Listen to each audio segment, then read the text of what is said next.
Sox nothing. Now that we're approaching the boating and lawn mowing season, remember Atlantic Outboard Motor Oil keeps your engine running clean and smooth. Use Atlantic Outboard Motor Oil.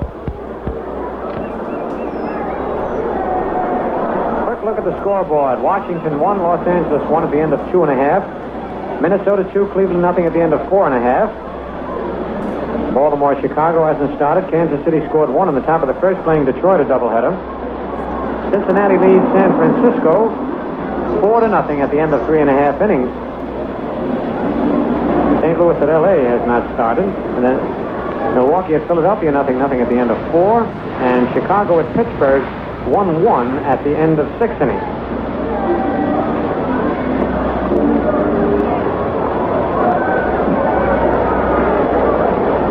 Don't forget, fans, the Yankee Stadium advance ticket office is open today until 5 p.m.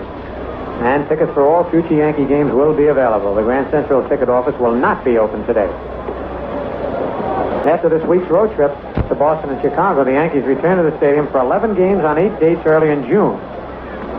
The big week opens the season first twilight doubleheader on Monday, June the 5th, with the slugging Minnesota Twins, featuring Harmon Killebrew, Bob Allison, Jim Lemon, and Earl Batty. And, of course, the pitchers Camilo Pascual and Pedro Ramos. The Twins will be at the stadium for the twilighter on Monday the 5th, for a night game on Tuesday, June the 6th, and an afternoon contest on Wednesday the 7th. The twilighter starts at 6 p.m., so make your plans now to attend a perfect date night as the school year draws to a close. Why does that always make kids happy when the school year draws to a close? You know why, because I was always happy when it was over. All right, here's Tony Kubek, who struck out in the first inning, leading off against Gene Conley here in the top of the third. Pitch to Kubek is fouled back out of play. One strike on Tony.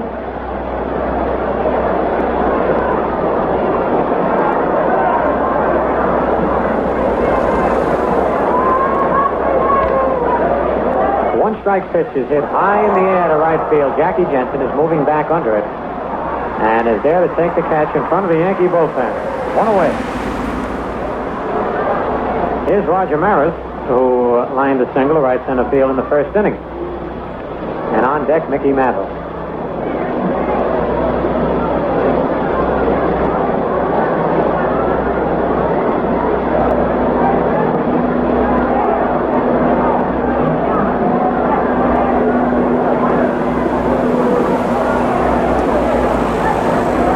Pitch to Maris is a ground foul outside of first. Strike one.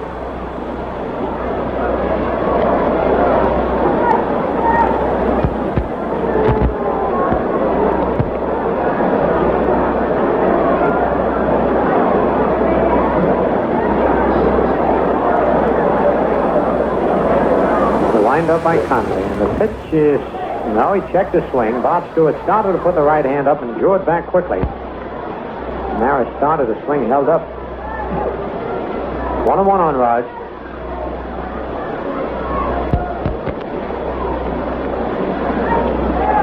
Conley's curve is hit deep to right field. Jensen going back, way back, and the ball is in the seats for a home run for Roger Maris, and that was a line drive home run. Deep into the right field seat, which gives the Yankees now a 4-0 lead.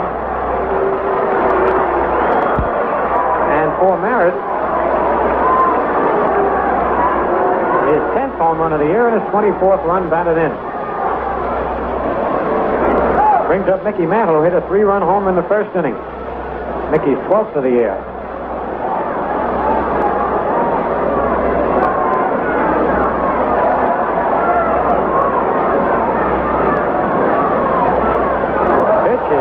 Mickey's heading back to the screen. Ball one.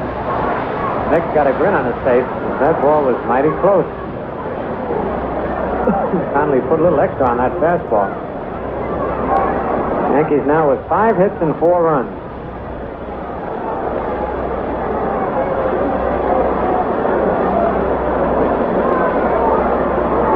Pitch to Mantle, outside, ball 2.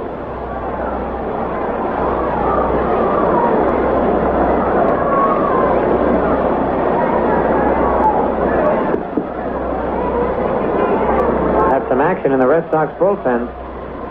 Dave Hillman, the right-hander, is up. Mantle takes the curve over, strike one. 2 balls, 1 strike.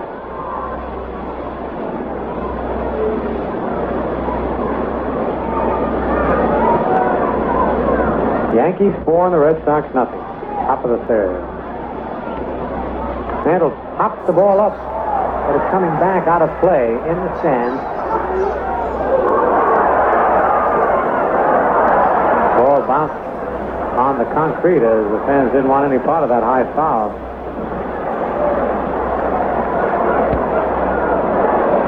Two and two on Mantle.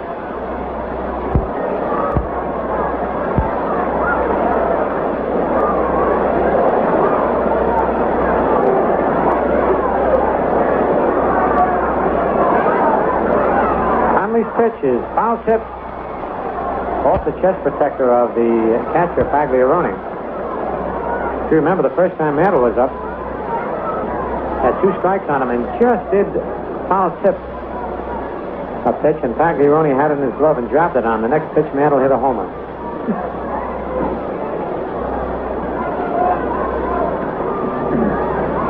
Again, the 2-2 pitch. Inside, ball 3. Full count on Mantle.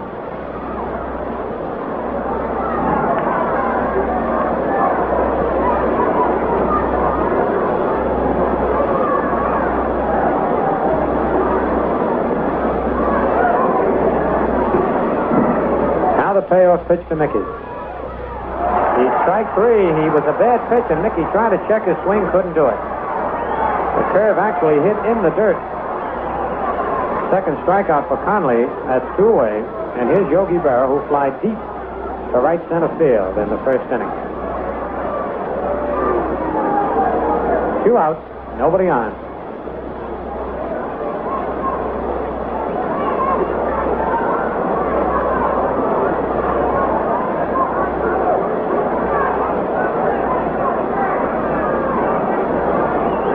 Conley's pitch to Yogi is in there, strike 1 call.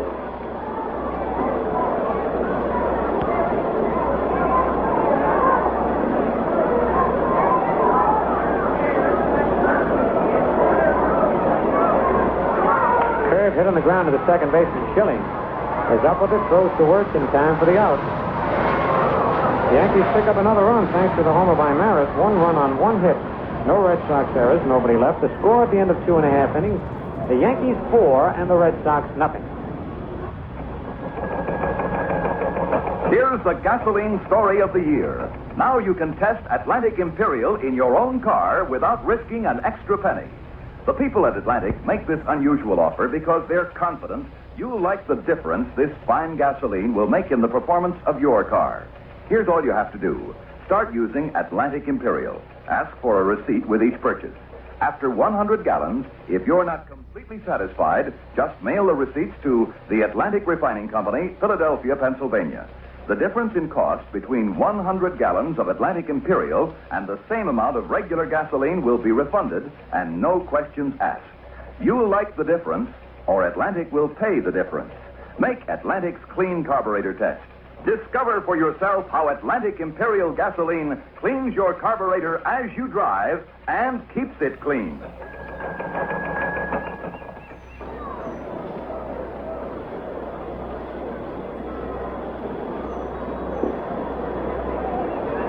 In the bottom of the third inning, it'll be the top of the Red Sox batting order. Schilling, Geiger, and Wirtz to face Ralph Terry.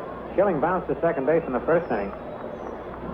Bobby Richardson making a fine play, along with a nice scoop up of a low throw by Skowron. The Yankee defense in the infield has been tremendous this year. Even though the pitching has not been up to par, the double plays and the fine fielding of the infield has helped the Yankees tremendously. Schilling swings and misses a curve, strike 1. Schilling from Brooklyn, New York.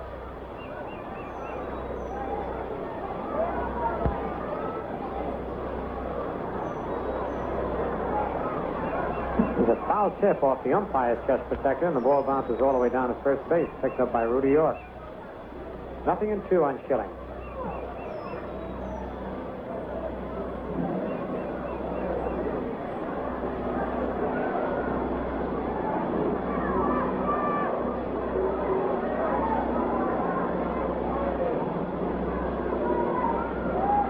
Here's the two-strike pitch. Curve hit on the ground at third. Foul. And Boyes, charging the ball, had the ball go under his glove, and he kicked it with his foot to the shortstop Kubek, but it was foul.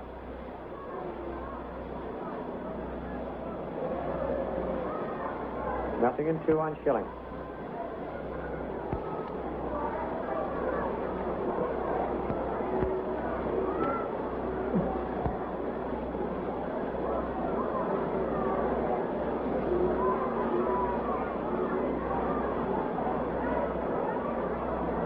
Terry with the short windup. Curve foul down the first base line.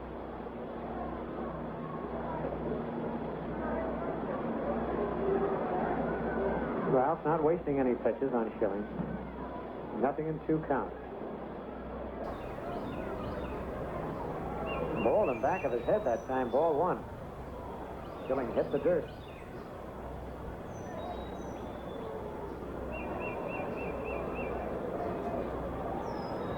Now the 1-ball, 2-strike pitch. Curve is high. Ball 2. 2-2. Maris playing very shallow in right field. It's a tough right field to play here at Fenway. It's a lot like Yankee Stadium's left field, including the sun. The 2-2 pitch. Foul out of play and back at first.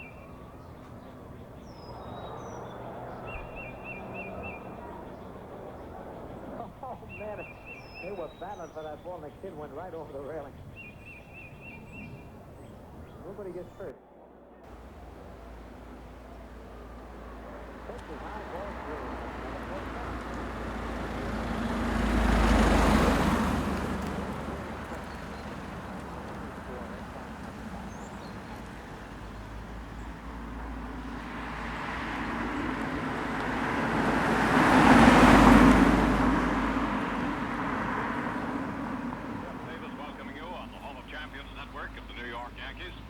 Baseball time from Fenway Park in Boston.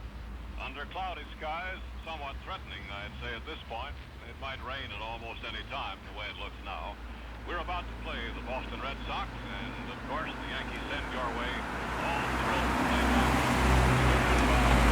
The Yankees, with his traveling sidekick, Bill Brazzuto, yours truly along for the ride. Words here and there for Atlantic. P. Valentine & Son, the co-sponsor, brews the famous 3-ring Valentine beer, the crisp refresher anytime. And now the largest selling beer in the East. In the first half of today's game, your hosts, Atlantic dealers everywhere, and the Atlantic Refining Company, bringing you sensational Atlantic Imperial gasoline, your car's power made for 58. Atlantic keeps your car on the go. For business, for pleasure, in any kind of weather, Atlantic keeps your car on the go. When you want to go places and do things, what a pleasure your driving can be. For quality products and top-notch service, your Atlantic dealer is the man to see.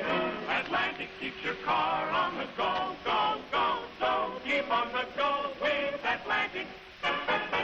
Yes, sir, the good old summertime is here. It's summery at Fenway in Boston as far as temperature is concerned.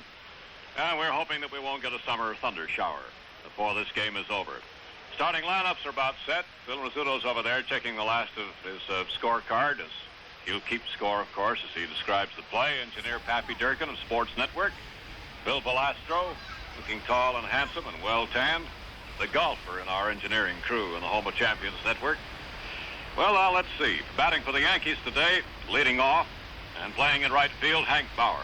Batting second at shortstop, Tony Kubek. Batting third in center field, Mickey Mantle. Batting cleanup and catching, Yogi Berra. Batting fifth for KC, Gil McDougald at second base. Batting sixth in left field, young Norm Seaburn. Batting seventh at third base, Jerry Lumpy. Batting eighth at first base will be Marv Throneberry. Moose Scarron still out, but available for pinch hitting duties. And pitching today and batting ninth will be Don Larson. For the Boston Red Sox, Don Budden, shortstop. Batting number one, Don Budden, playing in the short field. Batting in the second slot will be second baseman Pete Runnels. Batting third, Ted Williams in left field. Batting cleanup, Frank Malzone, the third baseman. Batting number 5 in the order, right fielder Jackie Jensen. Batting 6th at first base, Dick Gurnett. Batting 7th in center field, Jimmy Pearsall. Batting 8th in catching, tall Sammy White. And batting 9th and pitching in another start against the Yankees, whom he finds so difficult to beat, will be Tom Brewer. And, of course, if Mr. Brewer has it, well, that's the way it'll be, a victory for him. If the Yankees get to his pitching service, delivery, well, it could be a victory. That's why the game is played, isn't it? Back at the plate, calling balls and strikes, will be Frank Dumont. Behind, at first base will be the senior umpire, still active in the American League, Bill Summers. At second base, Jim Hunnichick. And at third base, Hank Soar. Also in the broadcasting box, of course, Mel is quite a distance from us on the radio end. He's over in the television cameras for the metropolitan New York City audience. And NBC is here today. Leo DeRocher doing the play-by-play with his sidekick. So it's fully covered. Of course, Kurt Gowdy, voice of the Boston Red Sox, is right next door to us with radio and TV for the Boston Red Sox network service. So we're ready to look at the action. May I remind you again, Valentine and Atlantic bring you another game and another great season of Yankee play all over the home of Champions Network. Our broadcast, by authority of the New York Yankees, intended solely for the private enjoyment of you, our listening audience. Any rebroadcast or other use of the play-by-play description without the express consent of the Yankees is prohibited. We're not in our usual spot today, to be truthful, as far as radio casting is concerned. We're usually a little more toward back of the plate. Phil is over to the far right end of the new area that's been given to us, and we're a little higher up than usual. We'll see all of the action and all of the field, and I hope you enjoy the thrills of the action. Baseball this coming week will be on our network, sort of hit and miss, and we'll have a look at the schedule. Let me see. We'll have a single game tomorrow, and the stations might note that also. I think Phil Velasquez on the conference calls, monitor service before the game, indicate it'll be a single game. Here come the umpires out on the field. Bill Summers leading them toward home plate. Casey Stengel. He coming out of the dugout, pauses the top step, has the cards, make sure that order is correct. The manager always checks that, because once the card is presented to the senior umpire of the day, the umpire-in-chief of a ball game, that's the way the fellows have to bat. And there have been instances in years gone by where one fellow would be in the wrong spot or not what the manager intended. But whenever the listing is, when the umpire receives it, it cannot be changed until the first time around. Well, now let's see. Next week, we'll have an off day on Monday, and on Tuesday, it will be a blank day on the network. Wednesday, Cleveland at Yankee Stadium. It'll be part of a lengthier homestand for the New York Yankees, the last homestand at the stadium against the Western ball clubs. Thursday night will be another open day because it's a night game against Chicago. Friday, we'll have a broadcast in the afternoon against the White Sox. So next Wednesday and next Friday afternoons, and then, of course, into next weekend. A week from today, Chicago, last ladies' day of the season. It will be at Yankee Stadium, and a big doubleheader against Detroit a week from tomorrow, Sunday, August the 24th. Get your tickets, join us in person, or tune Yankee broadcast with Mel, Red Barber, Phil Rizzuto, and yours truly, Jeff Davis, all from the stadium when the team's at home. Well, the days are flying by. Getting near the end of the season. Well, fans are still coming in Fenway. It's going to be a packed ballpark today. And this rivalry, of course, is one that draws fans as fast at Fenway as it does at Yankee Stadium. Only last weekend, they set a great record again. Or I should say, it's been the first largest crowd, rather, let's put it that way, since 1951. It was Old Timers' Day. Here, 7 days later, that's part of history again, and we're on to another chapter. They break up the huddle at home plate. Phil? Casey breaks into a sprint and then stops. Case always puts on a show for the customers. You make him believe he's coming up into the stands and then breaks over into the Yankee dugout.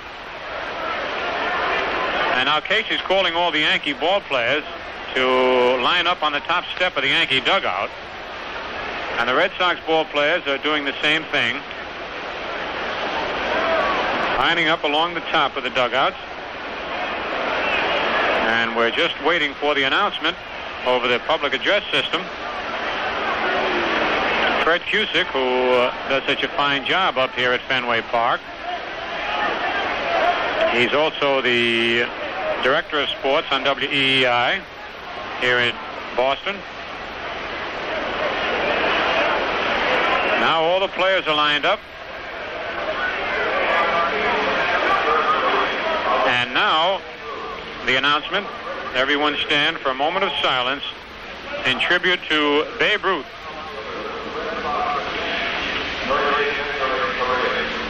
May we ask that you stand together with the present-day players of these two clubs in a moment of silent prayer in memory of Babe Ruth.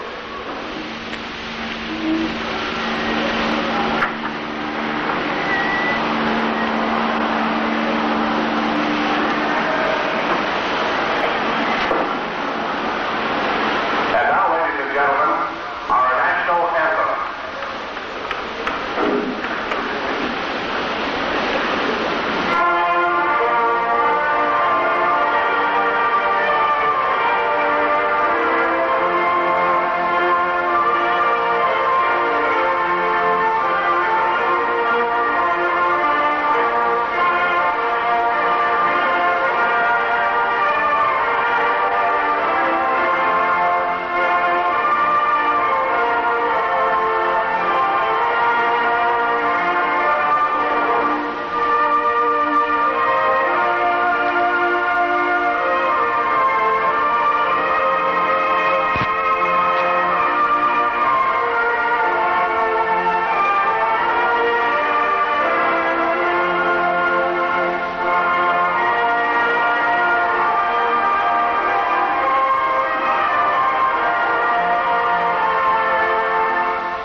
We interrupt the ball game for a special bulletin from the WOKO newsroom.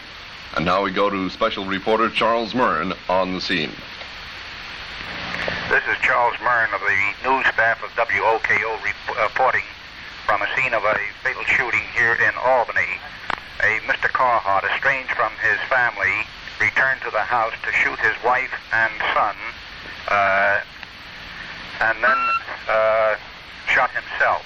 It is believed that Mr. Carhart is dead, and the wife and son are in critical condition, or possibly may have died by now.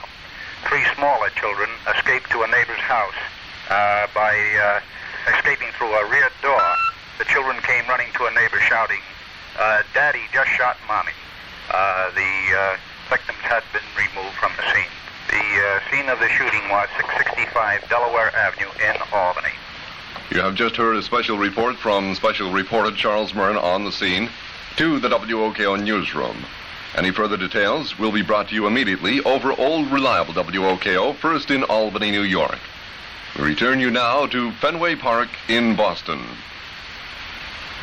Look in on the scene and see which club is victorious. Phil? Yet the times that I faced him, and times that the Yankee players have faced him, they say that he has as sharp a curveball and as live a fastball as any other pitcher in the big leagues. It's just that certain pitchers don't do well against certain teams, no matter how hard they try, no matter how much stuff they have on the ball. Hank Bauer steps into the batter's box. Hank's batting .288. He has 17 doubles, 6 triples, 10 homers, and 39 runs batted in. Red Sox defeated the Yankees last night. Young Ted Boesfield turning in a nice job. The first pitch of the ball game, high inside. Bauer leans away from a high inside fastball. Ball 1. Frank Crissetti coaching down at third. Ralph Houck over at first. The sun is trying to break through an overcast sky. The 1-0 pitch is strike 1 call. Sidearm curveball nipped the outside corner. And as we told you, we're between third and home doing this game, and our look at the plate is a little different than from right and back of the plate. There's a high fly to short left center field. Jimmy Pearsall with the glasses down. Under it. Makes the catch for out number 1. Bauer flies to Pearsall in short left center field. And the field has dried out beautifully since last night. Last night there were puddles all over the field. The outfield is slipping and sliding around. A lot of credit goes to the ground crew here at Fenway Park, and of course to Tom Yorkie, the owner, and Joe Cronin, the general manager. Keep things in wonderful shape here. Tony Kubek swings and sends a ground ball. Budden backhands it to throw to first. In time to get Tony Kubek. A beautiful play by Don Budden, who had to go in the hole between third and short, backhand the ball, and fire to first to get Tony Kubek, and Tony can go down that line, 2 away, and here's Mickey Mantle.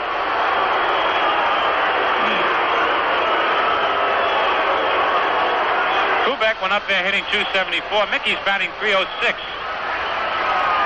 He has 16 doubles, no triples, 33 homers, and 72 runs batted in. On deck, Yogi Berra. The pitch to Mantle. Strike one, he swings and misses. The crowd loves to get on Mickey up here. Just about any park.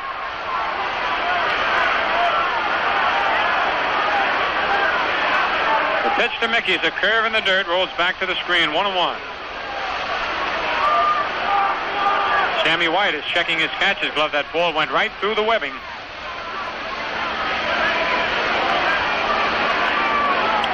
Sammy ties a couple of knots in it. Very dangerous, of course, especially with men on base, should a ball go through the webbing. 1 ball, 1 strike, 2 out here on the top of the first, no score. The pitch is hit high in the air to left center field. Williams and Pearsall over. They're both calling for it. Williams makes the catch as Pearsall crosses in back of him in deep left center field. And for the Yankees in the top of the first inning, no runs, no hits, no Red Sox errors, and nobody left on base. The score at the end of 1/2 inning of play, the Yankees nothing and the Red Sox coming to bat. And the way they'll summarize that, of course, 3 up, 3 down. Well, the big season for summer driving has been on for quite some days and weeks, and pretty soon the summer months will be at an end. But there are many more wonderful driving days still remaining, on into the pretty month of September, in which we say goodbye to summer and welcome the first of fall. But no matter whether you're driving distance on vacation or on a routine, regular trip for business, I'd like you to try Atlantic Imperial gasoline.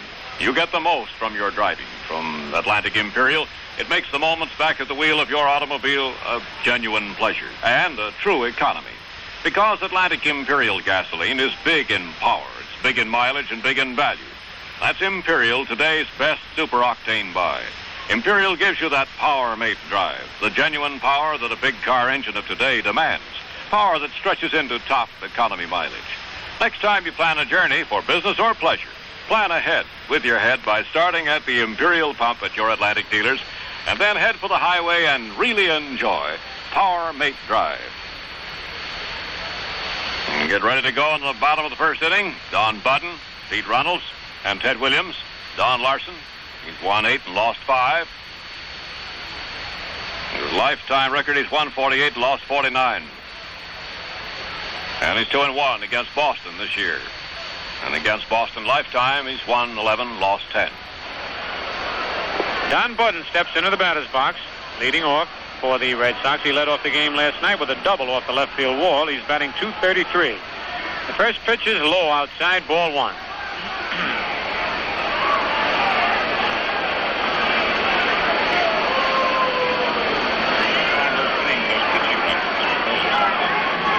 There's a foul off the mask of plate umpire Frank Umont. Frank straightens it out a little bit. Fires the new ball back to Don Larson. 1-1 the count on Budden.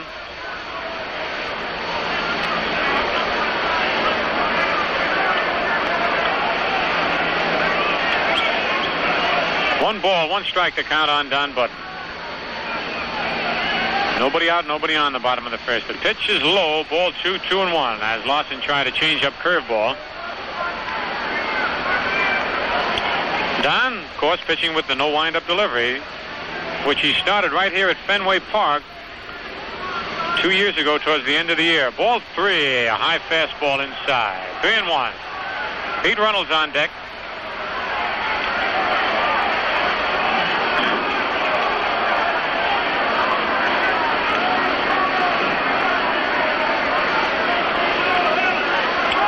A 3-1 pitch. Strike 2 called. Budden starts to go down to first base. Ball nipped the outside corner. Full count on Budden. 3-2. Jack Burns coaching down at third. Del Baker over at first for the Bo Sox. Here's the payoff pitch. Ground ball. Fair ball. Ricocheting off that left field wall. Budden around first and holds on. And then Budden goes to second. He slides and he's in there with a beautiful hook slide.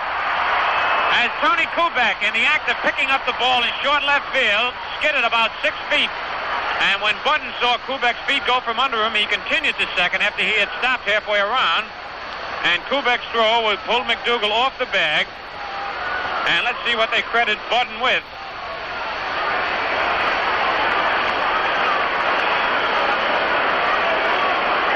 They have not made an official score yet, whether that's a single and an error or a double.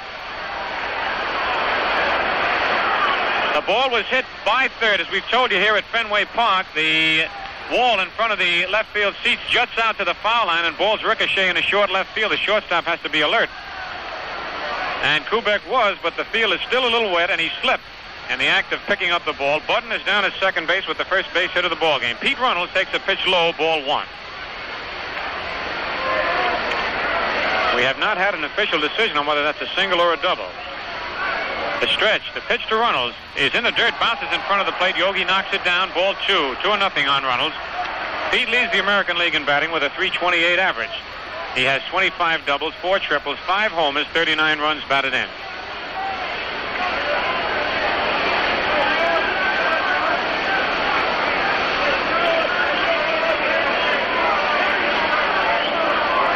Don Budden leading off second base. Larson stretches. The pitch to Runnels is strike one call.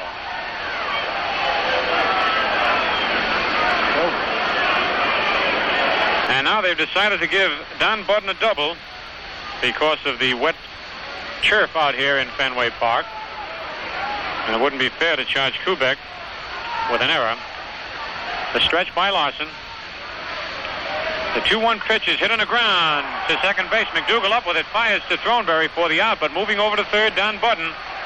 He's in scoring position, and here comes Ted Williams.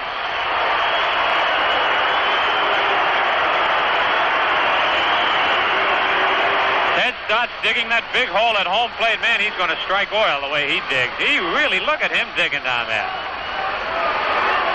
He could really use his shovel. Plants that left foot firmly on the ground.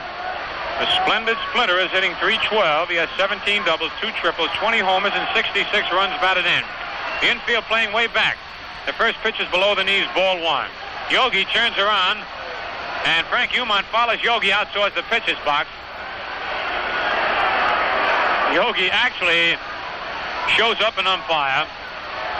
When he turns around and argues, there's no mistaking why Yogi is arguing. Some catchers can do it without turning their heads, but Yogi turns around, his shoulders sag. The pitch to Williams is low, ball 2-0. We're in the bottom of the first inning, no score in the ball game, 1 away. Don Budden down at third base. The count 2 balls, no strikes on Ted Williams. On deck, Frank Malzone. The infield playing back. They're going to give the run to the Red Sox should he hit a ground ball. There's a drive to left field. Stephen going back near the scoreboard and makes the catch, tagging up Don Budden. Here he comes, and Budden scores after the catch, and the Red Sox lead 1-0.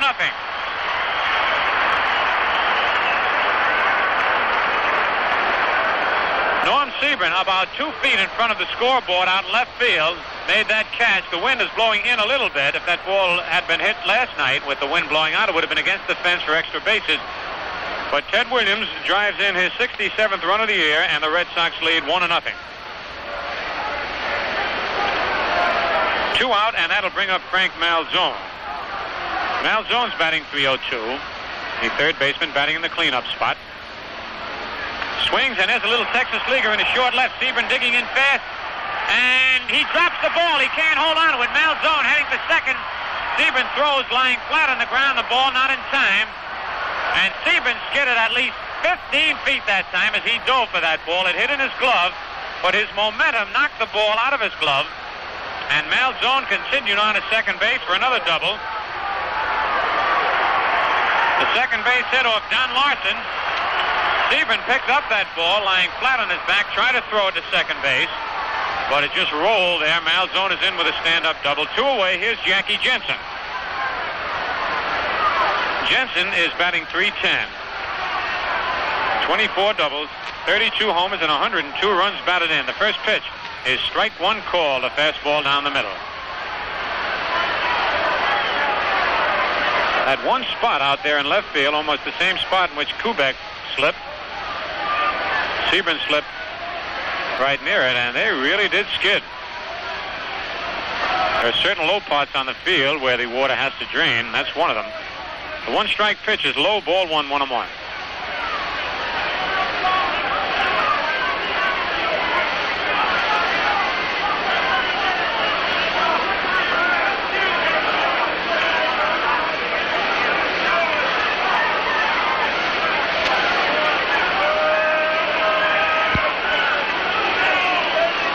Larson into a stretch position. The 1-1 pitch is low outside, ball 2. 2-1 on Jackie Jensen. 1-0 in favor of the Red Sox. We're playing the bottom of the first. 2 out. Frank Malzone down at second base. For Malzone, that was his 24th double of the year.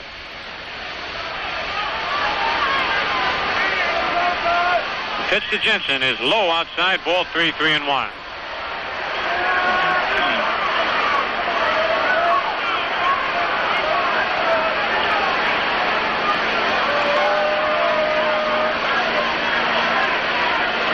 Three balls, 1 strike on Jackie. Here's the stretch. The pitch is popped in the air to short right field. Hank Bauer with the glasses down coming in under it and makes the catch for out number 3. So for the Red Sox in the bottom of the first, 1 run on 2 base hits. No Yankee errors. 1 man left on base. The score at the end of 1 full inning, the Red Sox 1 and the Yankees nothing.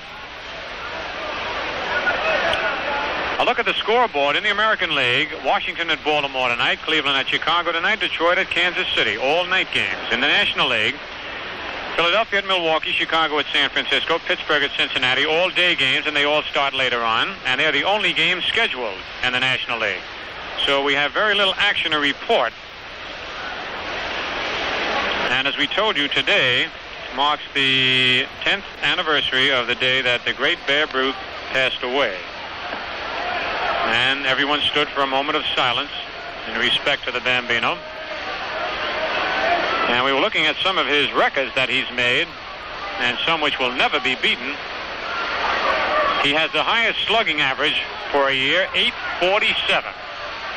He has the most home runs for one season, 60. Most home runs lifetime, 714. Most runs scored in a season, 177. The most home runs for 1 month by a left-hand batter, 17. And the most bases on balls received, 170. He also has quite a few pitching records. He started his career here in Boston as a pitcher and has quite a few records. And we'll pass them along to you later on in the game. Right now, Yogi Berra stepping up to lead off for the Yankees. Here in the bottom of the second. The first pitch to Yogi is hit on the ground. Runnels over to his left, up with the ball. Flips to Gurn, and then it's 1 away. And Runnels was playing Berra perfectly in the hole, way over near first base. Yogi went up there batting .263. Here's Gil McDougall, the second baseman.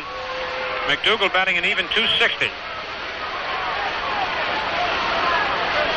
On deck, Norm Sebring.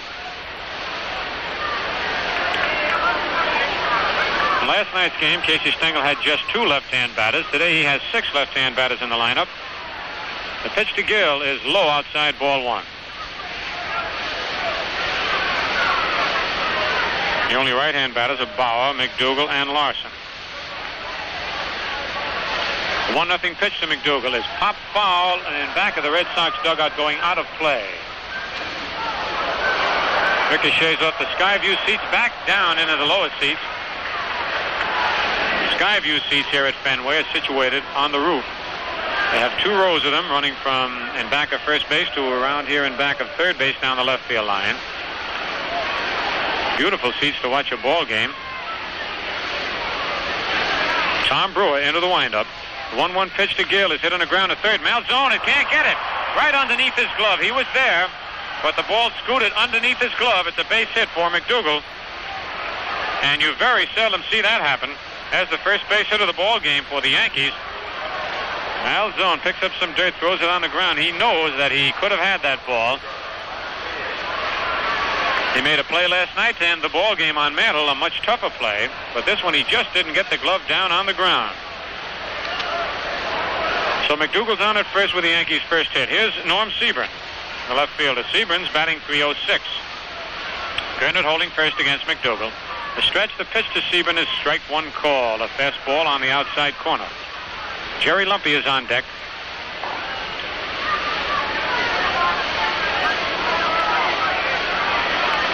Here's the stretch. And the pitch. The curve is hit on the ground. Runnels backhands and flips the button for one. Back to first.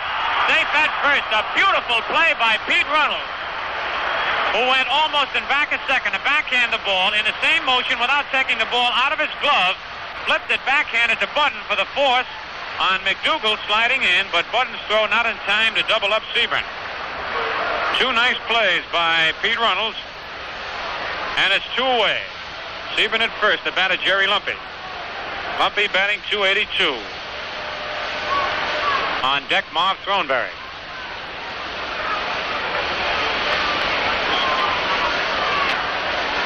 First pitch to Lumpy is fouled to the right of the plate and over towards the Red Sox dugout. Strike one.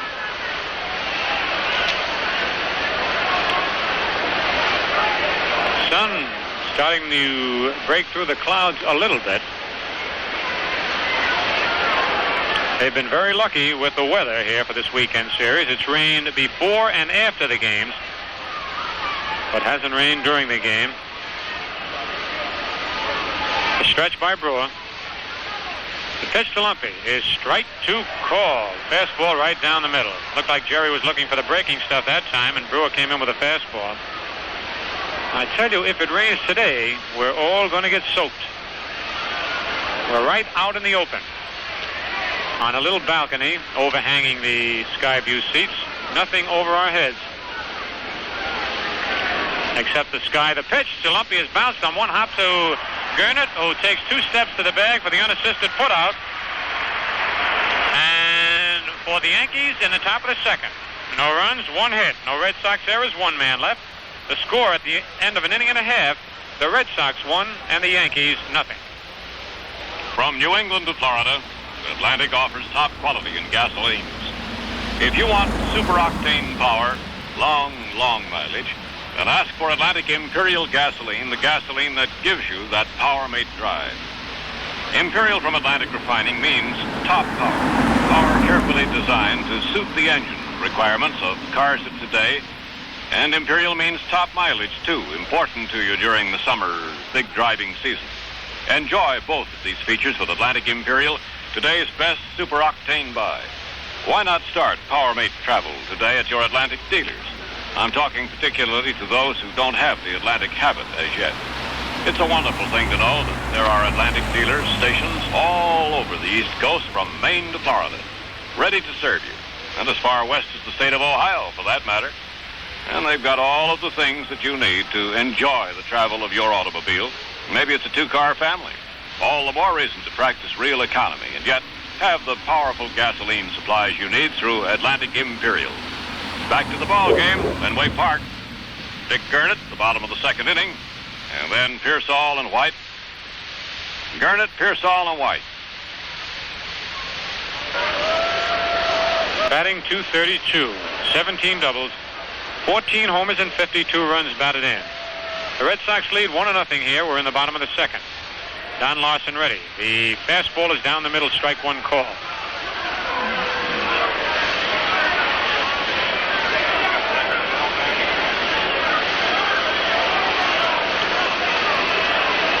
Fastball is high. Ball 1-1-1.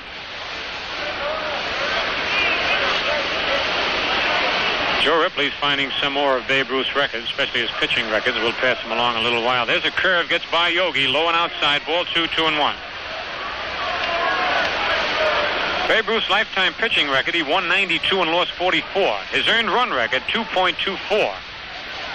And in the 3 years that he concentrated on pitching with the Red Sox, his records were 18 wins, 6 defeats, 23 wins, 12 defeats, 23 wins, and 13 defeats. Strike two as he foul tips a fastball, 2-2 on Gernert. Matter of fact, in 1916, Ruth had the lowest earned run average. In 324 innings that he pitched, his earned run average was 1.75. The 2-2 delivery is low outside ball 3-3-2. Matter of fact, they say if Ed Barrow, who was the general manager at that time with the Yankees, had not shifted Ruth to the outfield, he probably would have rated with Lefty Grove and Carl Hubble as a southpaw hurler. He was that great. Just a tremendous natural athlete. Everybody loved him, and he loved everybody. The payoff pitch. Foul tip. Yogi can't hold on to it. Bounces out of his glove. Gurnett's got a life. Matter of fact, after Ruth became the greatest slugger, he pitched 5 games late in the season to draw the crowds, and he won all 5.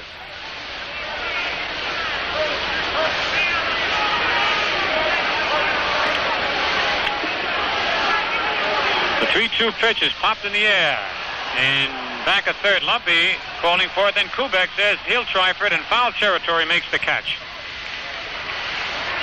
One away here in the bottom of the second, and the batter Jimmy Pearsall. Pearsall's batting .244. 11 doubles, 3 triples, 8 homers, 39 runs batted in.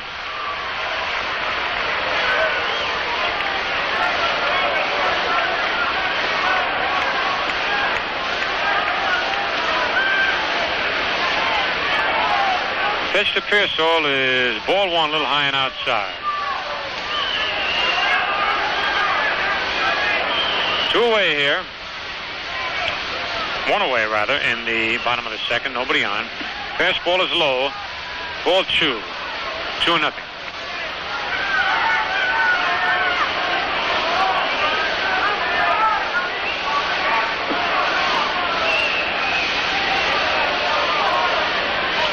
The 2-0 pitch is lined out in the right center field and in there for a base hit.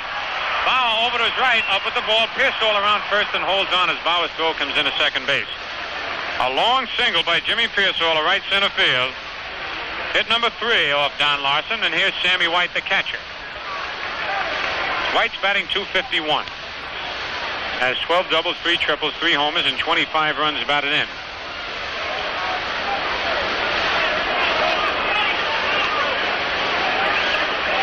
Mark Thornberry holding first against Jimmy Pearsall. There goes Pearsall. The ball is popped in back of first, but this one going foul as White tried to duplicate Jimmy Pearsall's play of last night.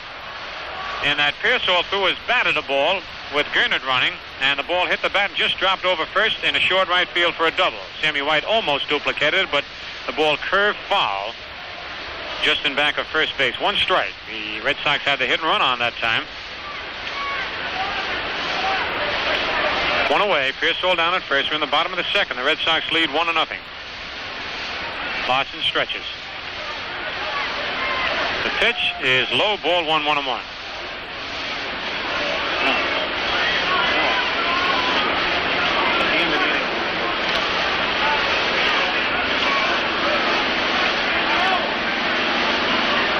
Sammy White, who has really changed his stance, asks for time as Larson gets set to pitch. Something blue in his eye. Sammy used to stand with his feet wide apart, almost the length of the batter's box, and the bat way back. Now he's got his feet real close together and holds the bat out in front of him. Throw to first. Pearsall's back.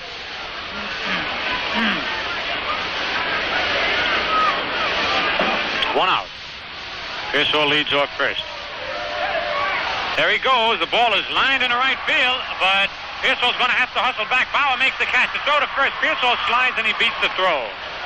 Jimmy was all the way down to second base, and White hit the ball hard out where he was supposed to, the opposite field, but a little too far. Bauer made the catch, and Jimmy had to slide back into first ahead of Hank's 1-hop throw into the bag. 2 out. And the batter, Tom Brewer, the pitcher. Brewer batting .196. He has 11 for 56, 1 double and 2 runs batted in.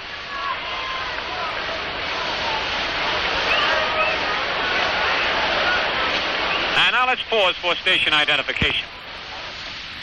Your dial is set at 1460 WOKO first in Albany, New York. And remember, the Troy Buick Roundup follows the game today with Jack McNamee.